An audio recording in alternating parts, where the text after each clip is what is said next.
자, 수업을 시작하겠습니다.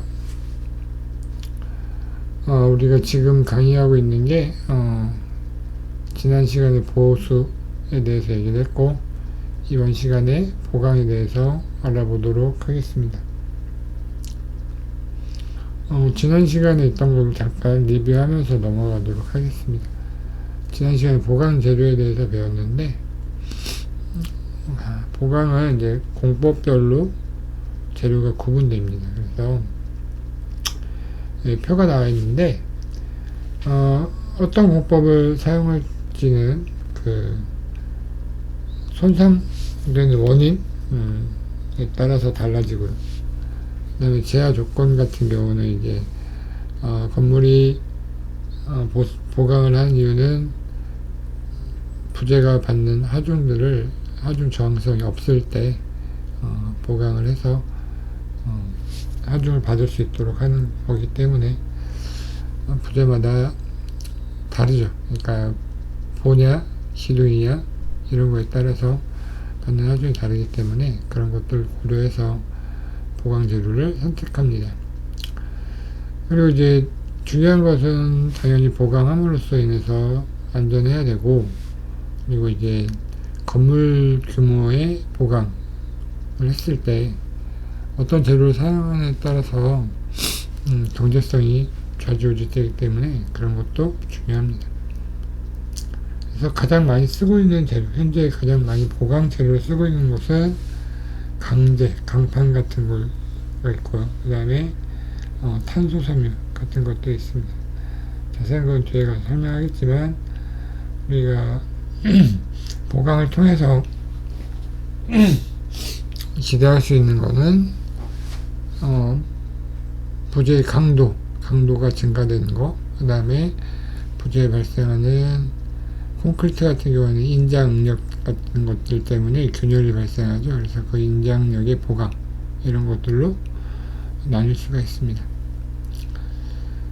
보강 공법은 먼저 콘크리트 단면 증설 공법은 콘크리트 말 그대로 부재에 콘크리트를 덧대어서 단면을 크게 만드는 거예요. 단면이 커지면 부재가 받을 수 있는 하중도 커지기 때문에.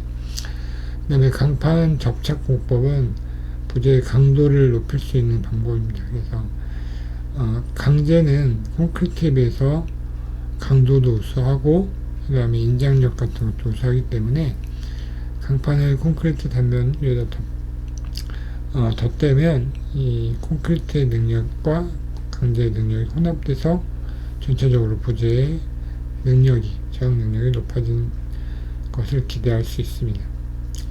섬유 시트는 앞에서 말했듯이 탄소 섬유 같은 것들을 콘크리트 표면에 붙입니다.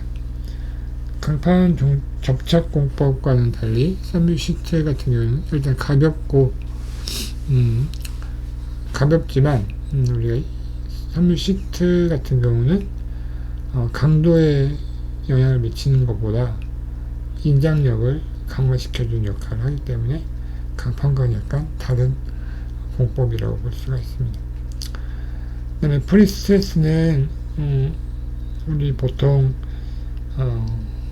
수평재에 많이 씁니다. 슬래브나 보 같은 데 많이 써서, 얘도 마찬가지로 프리스트레스 도입 공법을 도입하게 되면 콘크리트 보나 슬래브의 처짐을 감소시켜 줄 수 있는 그런 공법입니다. 콘크리트 슬래브나 보 같은 경우에는 처짐이 발생하면 그 부재 하부에 인장력이 작용해서 균열이 발생할 수 있는데, 프리스트레스 공법을 도입하면 그 인장력을 처짐을 줄여줄 수 있는 역할을 하는 보강이라고 보시면 될 것 같습니다.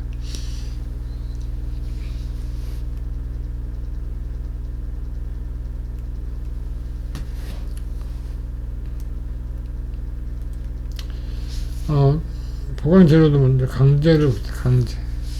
강재는 여기 일단 보게 되면 콘크리트가 있고, 여기가 단면, 여기다가 강판을 이렇게 붙인 거예요. 강판을 붙여서 이 콘크리트 부재의 강도를 높여주는 역할을 하는 방법으로 사용되는 재료가 강제로. 강제는 보통 강판 이것처럼 강판을 사용한다던가, 형광은 뭐 우리가 H형광 많이 사용하죠. H형광을 사용해서 보강을 한다 라고 보시면 되고, 콘크리트 구조물 보강할 때 아까 말했던 것처럼 이 강판을 사용할 때는 강판의 두께가 3mm 이상이 되어야 된다. 3mm 이하가 되면 좌굴이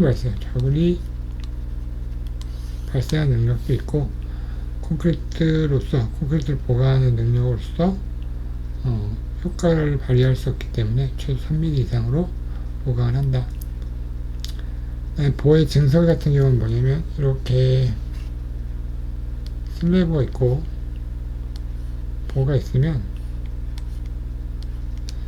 보는 하중을 받으면 이쪽에 인장이 발생해요. 그래서 여기다가 H형광을 대거나 H형광 되면 얘가 보의 뎁스가 커지기 때문에 하중 저항력도 좋아지고, 인장 쪽에 형광이 있기 때문에 균열도 발생할 수가 있어요. 그렇지 않고 이제 이렇게 니은 형광이라든가 이렇게 큰 디귿 형광 이런 것들로 붙여서 보의 사이즈를 키운다, 이렇게 볼 수가 있습니다.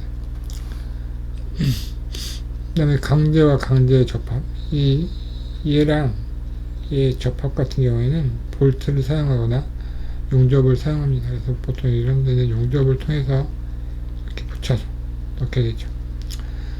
이제 콘크리트랑 강판이랑 붙일 때는 보통 에폭시 수지를 사용해요.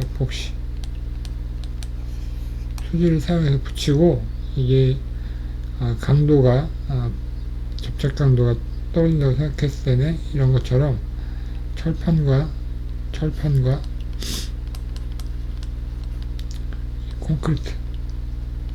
콘크리트를 앵커볼트라는 볼트를 이용해서 접합하는 방법, 이렇게 있다고 보시면 될 것 같습니다.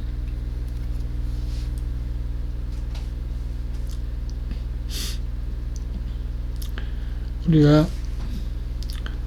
섬유형 복합재, 탄소섬유 같은 섬유를 말하는데, 플라스틱이 주 재료가 되어 있어요. 그래서 그걸 이용해서 보강을 하는 재료라고 보시면 돼요. FRP라고 많이 얘기하고 있습니다. 그래서 그 섬유로는 섬유 조직을 짜고 있는 재료에 따라서 탄소섬유, 유리섬유, 아라미드 섬유 등이 있습니다. 가장 많이 쓰이는 게 탄소섬유인데, 탄소섬유는 얇은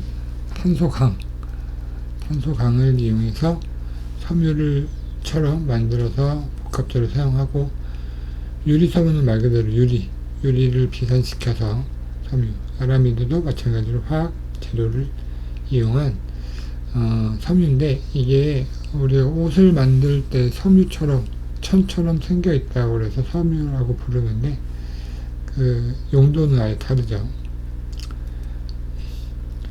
특성을 보자면 일단 내식성, 부식에 강합니다. 그 다음에 내열성, 열에 대해서 변형이 적다라고 보시면 될 것 같고요. 단열성은 열 전도성이 떨어지면 외부와 내부와 사이에 단열이 발생하죠. 우리가 집을 지을 때 단열재로 가장 많이 쓰이고 있는 게 스티로폼이죠. 스티로폼을 쓰는 이유가 열 전도성이 떨어지기 때문에 단열의 효과를 나타낼 수 있다라고 보시면 될 것 같기 때문에 보강재도 마찬가지로 단열성이 있다라고 보시면 되고, 가볍습니다. 가볍기 때문에 공사를 하기가 용이하겠죠. 기계적 성질은 이제 외부 충격이나 이런 거에 따라서 찢어지거나 파괴되거나 이런 것들에 대해서 강한 특성을 가지고 있습니다. 가볍고 얇지만 그런 찢김이나 아니면 충격에 의한 파괴 이런 것들에 대해서 굉장히 강한 특징을 가지고 있다라고 보시면 될 것 같고요. 비전도성은 전기를 통하지 않는 절연제로 사용될 수 있기 때문에 접합할 때나 이런 것들을 사용할 때 용이하게 사용할 수 있다라고 보시면 될 것 같습니다.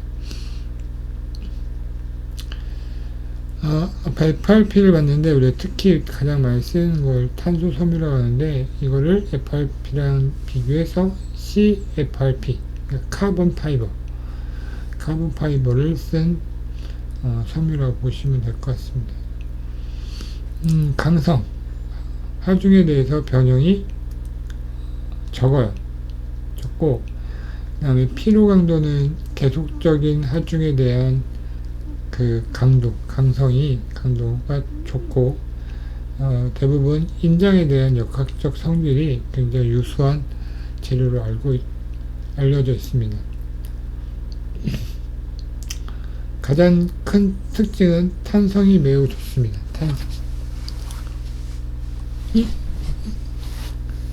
하중 때문에 변형이 일어났을 때 원래 상태로 돌아오는 성질이 강하기 때문에 인장체의 보강으로 가장 유리한 점이라고 할 수가 있습니다.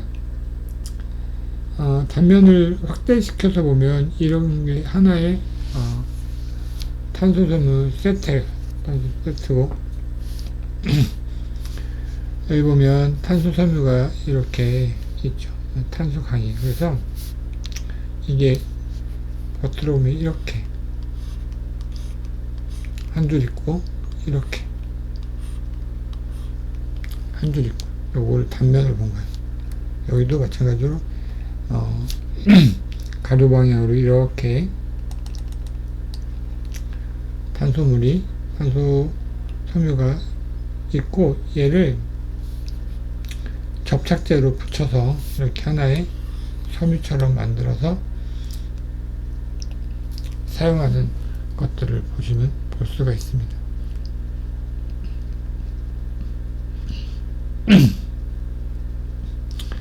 계속해서 탄소섬유의 특징을 볼게요. 비중이 강제의 5분의 1이라는 거는 강제보다 훨씬 가볍다는 거예요.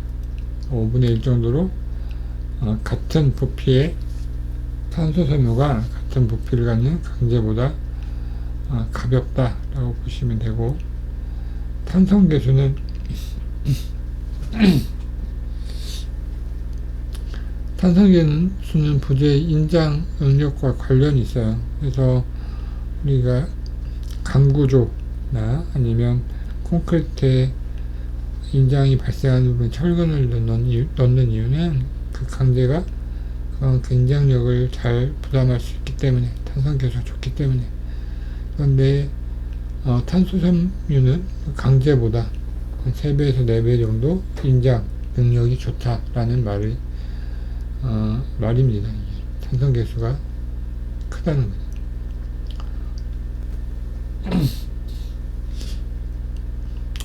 그래서 특성을 정리해보면, 강도, 여기서 말하는 강도는 인장 강도를 얘기합니다. 그 다음에 탄성 좋고, 내구성이 좋습니다. 내구성 좋고, 부식되거나 이런 것들이 없고, 그리고 부재 외부에 탄소섬유를 붙이게 되면 방수의 효과도 볼 수가 있다.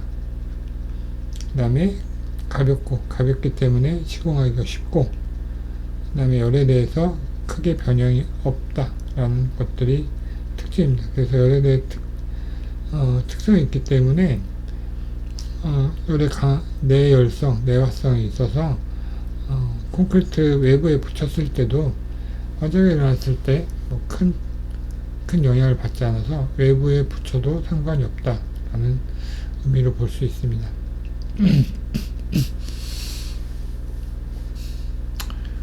유리섬유에 대해서 알아봅시다. 유리는 이렇게 섬유를 뽑아낼 수가 있어요. 그래서 얇은 유리 성분을 액을 비산시킨다는 건 이렇게 뿌려서 공기 중에 만나면 섬유 형태가 되는 거죠.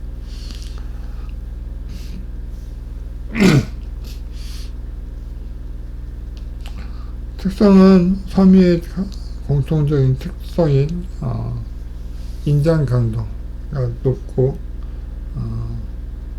충격 에너지를 흡수할 수 있는 능력도 있습니다.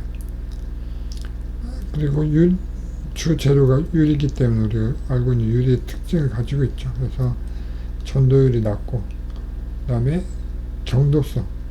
유리는 강하지만 얘가 깨지는 성질이 있어요. 그래서 경도가 높다는 거는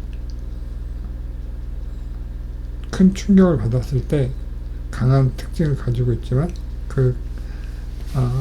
유리가 가지는 경도 이상의 충격을 가지면 깨질 수가 있다 라는 의미도 됩니다.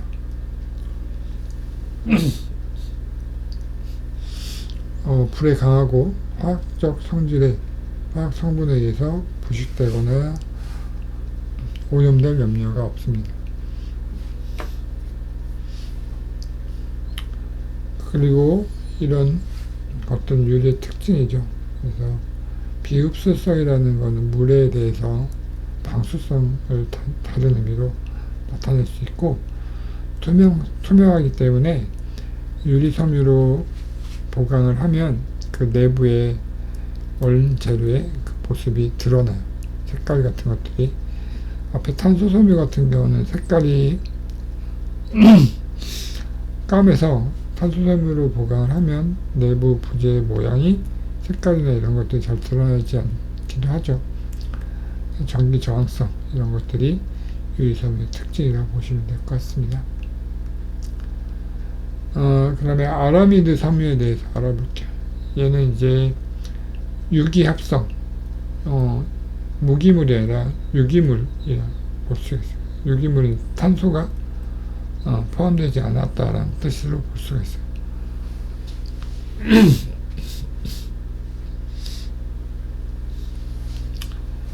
그래서 얘는 강도가 높습니다. 탄소 섬유보다 강도가 높아요. 그리고 충격에 대해서 충격을 흡수할 수 있는 연성 같은 게 유리한 재료라고 보시면 됩니다.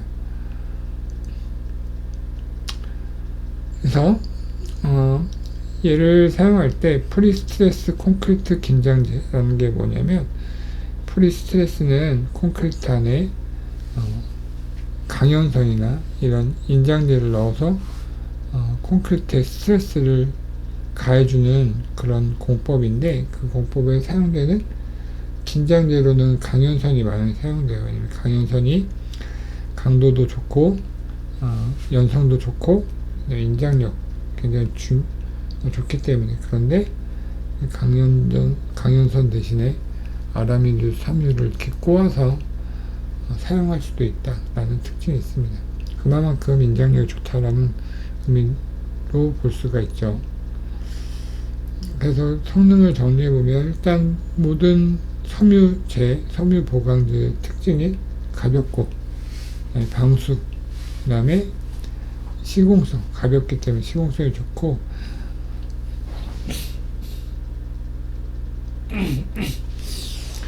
아라미드 섬유는 남은 방수성이 좋기 때문에 수중에서 작업할 때 에폭시도 수중에서 작업할 수 있죠. 그래서 수중 작업성도 우수한 섬유라고 볼 수가 있습니다.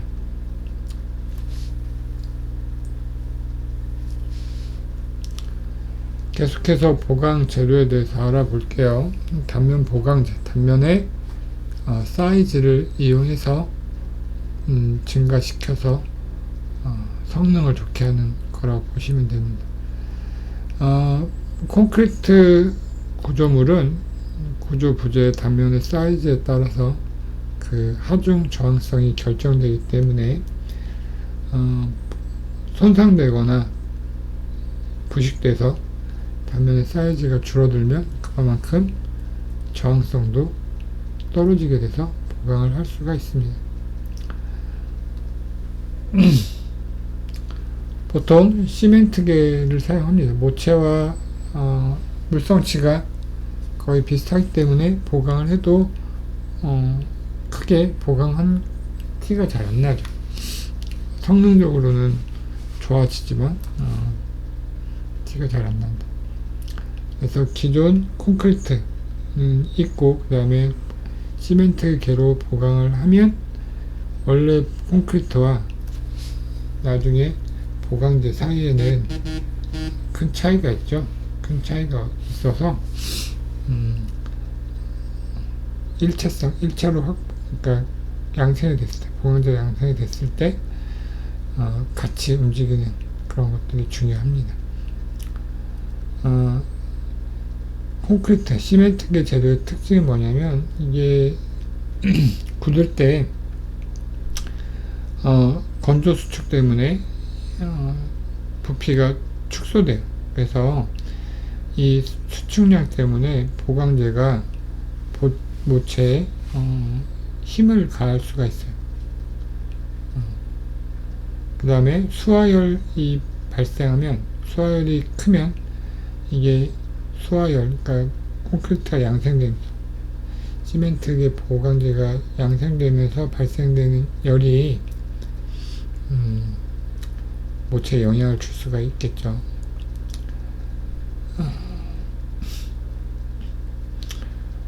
시멘트계 재료 배합할 때 물 시멘트가 들어가죠. 뭐 모래도 들어갈 수도 있고, 물 시멘트 작게 단위 시멘트량 분의 단위 수량분의 단위 시멘트량이 가능한 작게 한다는 의미는 그 물의 양을 작게 한다는 말이에요. 물의 양을 일반적으로 물의 양을 작게 하면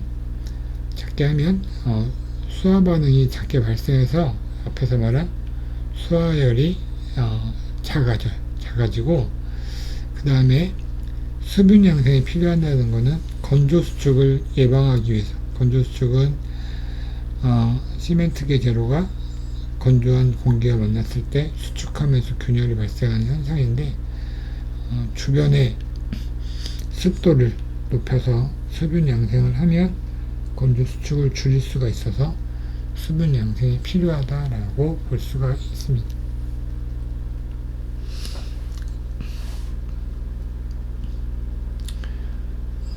시멘트계 보강재료인 콘크리트나 모르타르의 장점은 일단 인장 강도가 있고 신장 능력, 늘어나는 능력이 큽니다. 보통 그냥 시멘트, 콘크리트나 모르타르는 비교적 다른 강제에 비해서 인장 강도, 신장 능력이 크지는 않죠. 그런데 폴리머 시멘트 같은 경우에는 폴리머라는 화학 재료를 통해서 콘크리트의 인장 강도, 신장 능력을 조금 키운 거예요. 그래서 이 크다는 게 일반 콘크리트보다 크다는 의미로 보시면 되고, 그 다음에 방수성, 동결융의 저항성. 방수성은 이게 보강이 됐을 때 폴리머 시멘트의 특성상 방수 가능하고, 그 다음에 아까 말했던 것처럼 물 자체가 적게 들어가기 때문에 어는 점이 얼어서 품질이 떨어지는 것들이 없다라고 보시면 되고, 마찬가지로 물 시멘트비가 작아지고 그 유동성 폴리머가 보강을 해서 물 자체가 작기 때문에, 물량 자체가 작기 때문에 건조 수축도 일반 콘크리트에 비해서 작다. 그 다음에 콘크리트를 발음성이 좋잖아요. 발음성이 좋아가지고 접착력도 우수한 특징을 가지고 있습니다. 그 다음에 콘크리트의 특징인 충격에 강하고 외부 마모성이 강하다. 여기 보면 폴리머, 시멘트, 콘크리트, 모르타르의 장점, 보강재료 장점이 이렇게 있는데, 이런 장점의 기준은 기존의 일반